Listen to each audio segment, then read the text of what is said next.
He's the point guard for my Washington Wizards. He's John Wall, who joins us now. John, did you watch the games last night? Oh, yeah, I watched a couple of the games. Do you take notes? Do you care who wins?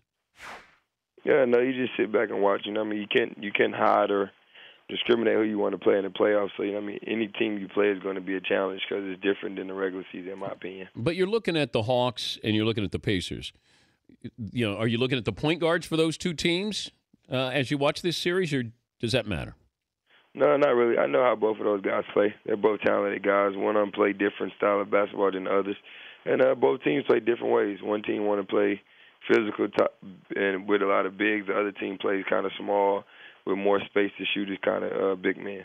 How surprised are you with the season by the Wizards? I'm not surprised. I knew what team we can be. I mean, we just put everything together and we focused. And I think we made a commitment to ourselves as a team of what we wanted to be in training camp. And we reached our goals of making the playoffs, and now we just want to keep playing the right way and being the underdogs. A lot of people jumping on the bandwagon now? I think a lot of people just never had the opportunity to see us play on TV or see us like that. And then they said we was a team that was inconsistent most of the year, and that's how we was. Sometimes we would play great, sometimes we wouldn't. So we're playing the right way at the right time. We spent a lot of time on this one-and-done stuff with the NBA, and Coach Cal's been on quite a few times talking about it. What if we said you could come out of high school, but if you went to college, you had to stay at least 2 years? I think that's not. I don't think it's a bad decision in my opinion, because I feel like some kids that go as a freshman and don't have the opportunity, they probably won't get drafted. And if the draft's kind of weak, they take their full advantage of, well, why not throw my name in the draft and get drafted? So, I mean, I think it's a good situation at the right time. And I don't see nothing wrong with if they make that a new rule. If you had that decision, would you have gone pro out of high school or gone to Kentucky for 2 years? No, I promised my dad I would go to college, so I would have went to Kentucky. Who's faster than you in the NBA? I think I'm the fastest, but there's some other pretty fast guys in the NBA. Now, give me an idea. If you ran the 40, what are you going to run it in? Maybe 4.4, 4.3. I don't know. I never really ran it. 4.3? Yeah. That's serious stuff there. That's some football speed, one of those, like, short corners or something. Did you play football? Yeah, I played football a little bit when I was growing up to, like, 9th and 10th grade. Who did you play like? Kind of, I don't know. I was a safety, and then I was, like, a running back and wide receiver, so I played different positions. Do you follow the Redskins? You got a favorite football team? Yes, I do have a favorite football team. And I like the Cowboys because I'm a mama's boy. You can't wear a cowboy hat around town or jersey, can you?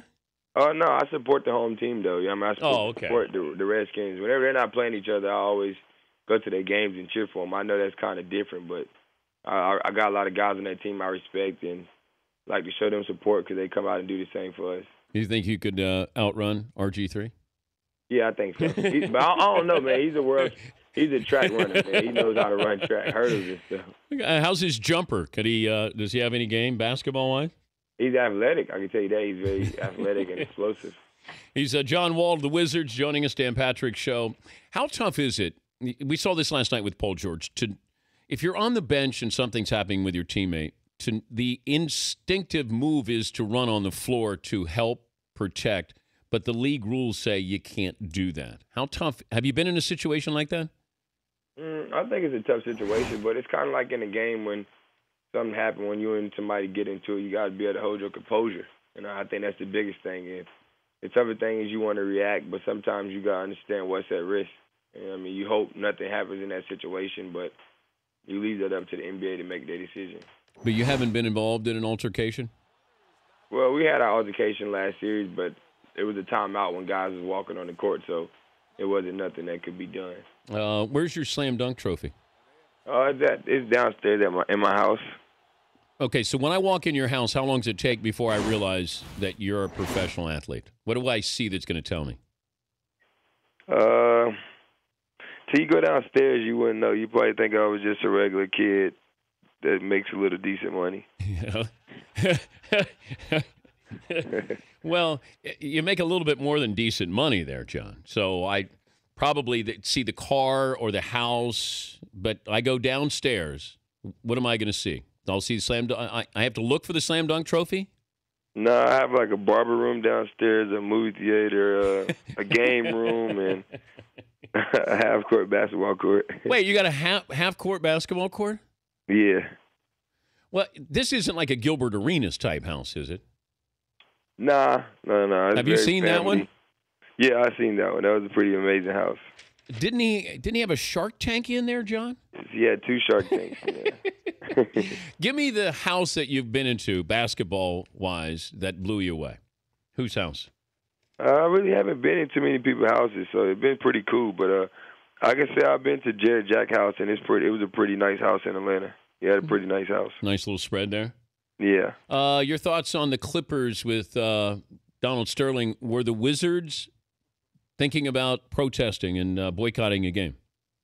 No, I think it's just a tough situation and a tough time that happened during the course of a season and kind of got the team off track. But I think those guys and Adam Silver and those guys did a great job of making the right decision and making those guys feel comfortable to where they want to play and go back home and play in the Staples Center. I saw where Coach Cal's name has surfaced with the Lakers. What do you think of Calipari coaching in the NBA and maybe coaching the Lakers? I think he'd be a great NBA coach, but I think he's satisfied and happy at being in Kentucky, and that was like his dream job. And the stuff he's done since he's been there has been pretty amazing. But you think he's there for good, that he won't leave for another job? Yeah, that's how I feel. That's what I think, yeah, in my best opinion. Well, hey, congrats so far, and nothing wrong with being a mama's boy. Good luck with your Cowboys. You're going to go further, I think, than the Cowboys will this year. Well, you already have, because I don't know if they're going to make the playoffs this year. So you know that, right? No, I think they're going to get a chance. Oh, I don't like some of the decisions they made, like I'm a GM owner or something. Well, they got rid of all your defensive players, John. Yeah, I know. That's tough, and we wasn't good at that position last year. Who's closer to a title, the Wizards or the Cowboys? I say us. Are you a Romo guy? Yes, I like Romo. He has one of the best fourth-quarter ratios. It's just sometimes he messes up in crunch time. What if I said you could have Johnny Manziel? I don't know. I haven't seen him prove himself in the NFL yet. But he was a heck of a college player, though.